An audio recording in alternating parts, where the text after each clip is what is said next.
நான் என் மனைவியும் பீகாருக்கு போகும்போது என் மனைவி குங்குமத்தை தலையிலே வைத்துக் கொள்ள மாட்டாள். ஏனென்றால் இந்த வகுடில ஒரு குங்குமத்தை இங்க இருந்து அங்க வரைக்கும் வட இந்தியர்கள் வைத்துக் கொள்வார்கள். அவளதெல்லாம் திருமணம் செய்தவர்கள் என்ற அடையாளம் என்பதற்காக. அவள் கிறிஸ்துவ பெண்ணா இருக்கிறபடினால குங்குமத்தை வைக்க மாட்டாள். தெருவில் போகிறவர்கள் அவளை ரண்டி என்று கூப்பிடுவார்கள், வேசி என்று கூப்பிடுவார்கள். பிள்ளைகளுடைய சேலையை பிடித்து இழுப்பார்கள். அவளை பாஷை தெரியாத ஒரு ஊர்ல நான் விட்டு விட்டு 15 நாள் போய்விடுவேன். எங்க போறேன்னு எனக்கும் தெரியாது, அவளுக்கும் சொல்ல மாட்டேன். என்னைக்கு வருவேன்னு சொல்ல மாட்டேன். ஏனென்றால் முழு மாவட்டத்திலும் ஒரு கிறிஸ்தவர் இல்ல, 3.5 லட்சம் ஜனங்கள் இருக்கிற 35 லட்சம் ஜனங்கள் மத்தியில ஒரு கிறிஸ்தவர் இல்லைங்கிறத பாடி என்னை மாற்றுறதுனால நான் கல்யாணம் கட்டி அவளை வீட்டுல விட்டுட்டு எங்க போறேன்னு சொல்ல மாட்டேன். போயிட்டு வரமான்னு சொல்லுவேன். 15 நாள் காணாம போயிடுவேன்.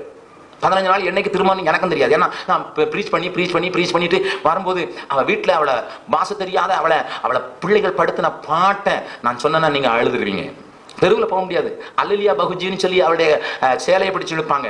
அந்த ஊர்ல 1942 வருஷத்துல ஒரு முதல் பேப்டிஸ்ட் மிஷினரி போகும்போது அவரை துண்டமா போட்டு 17 மஹல்லாவுக்கு அனுப்பிட்டாங்க. அதுக்கு பிறகு நாங்க 2 தான் போயிருக்கிறோம். அந்த இடத்துல கர்த்தருடைய நாமத்தை பிரஸ்தாபப்படுத்துறதுக்கு கர்த்தர் ஒரு பெரிய காரியத்தை செய்தார். ஒரு பெரிய சுகமளிக்கும் கூட்டத்தை உண்டாக்கணும். முதல் நாளிலே தேவன் அநேகரை சுகமாக்கினார். அதை பார்த்து அவர்கள் அந்த லைட் எல்லாம் உடைச்சு போட்டு அந்த பந்தலுக்கு தீ வைக்க வந்த போது அங்க இருந்த சேலர் மாட்டம் தடுத்துட்டாங்க. ஆனா நான் சொன்னேன், அந்த இடத்துல ஏறி நின்று இந்த ஊர்ல நான் ஜீவன் கொடுக்க வந்திருக்கிறேன்னு சொன்னேன்.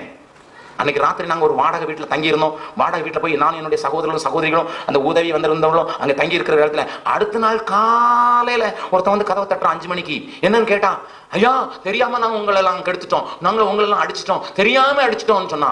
என்னன்னு சொன்னேன், நீங்க உங்களை நாங்க அட்டாக் பண்ணது 8 மணிக்கு, 8:45 நியூஸ் வந்தது. நியூஸ்ல பார்த்தா தாவூது நகரில் நடந்த காரியத்தை குறித்து அரசாங்கம் கவனமா இருக்கிறது ரேடியோவில் சொல்றாங்க.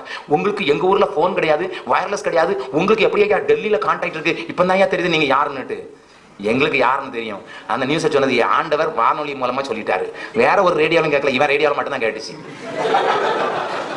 கர்த்தர் எங்களுக்காக யுத்தங்களை நடத்தினார். அதனால அந்த ஊர்ல போய் நாங்க தைரியமா இருக்கிறோம். கர்த்தர் எங்களுக்காக யுத்தம் பண்ணுகிறார். கர்த்தர் இந்த ஊர்ல எனக்கு ஆட்களை வச்சிருக்காரு. கர்த்தர் இங்க அந்த பட்டணத்துல நிறைய பேர் வச்சிருக்காருன்னு சொல்லி நானும் என் மனைவியும் தைரியமா அந்த ஊருக்கு போய் ஊழியம் செய்தோம். ஆனா எங்களுடைய நிந்தைகளுக்கு கணக்கு கிடையாது. நான் வெளியே போயிடுவேன், திடீர்னு ஒரு 10 பேர் கம்பு தூக்கிட்டு வருவாங்க. நீங்க தானே பெண்களை கடத்தி வைக்கிறீங்களான்னு சொல்லி வீட்டுக்குள்ள வருவாங்க. என் மனைவி பட்ட பாடு நிந்த.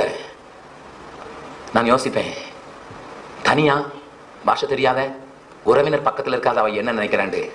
அவ சொல்லுவான், இன்னைக்கு 10 பேர் வந்து என்னை இடிச்சு தள்ளிக்கிட்டு உள்ள போனாங்க, நான் வெளியே வந்துட்டேன், நீங்க வேணா வீட்டை செக் பண்ணிக்கிடுங்கன்னுட்டு. என்ன ஒருவேளை என்னை கற்பழிச்சிருவாங்களோன்னு பயமா இருந்தது டாடி. அதனால நான் வெளியே வந்துட்டேன். வெளியே வந்தா எல்லாம் ரண்டின்னு என்னை கேலி பண்றாங்க, வேசின்னு எல்லாரும் சொல்றாங்க. கஷ்டமா தான் இருக்குது. ஆனா நம்ம நிந்த சைக்கிள்னா இந்த 35 லட்சம் ஜனத்துக்கு யார் ஆண்டவர் சொல்றது? யார் ஆண்டவர் சொல்றது?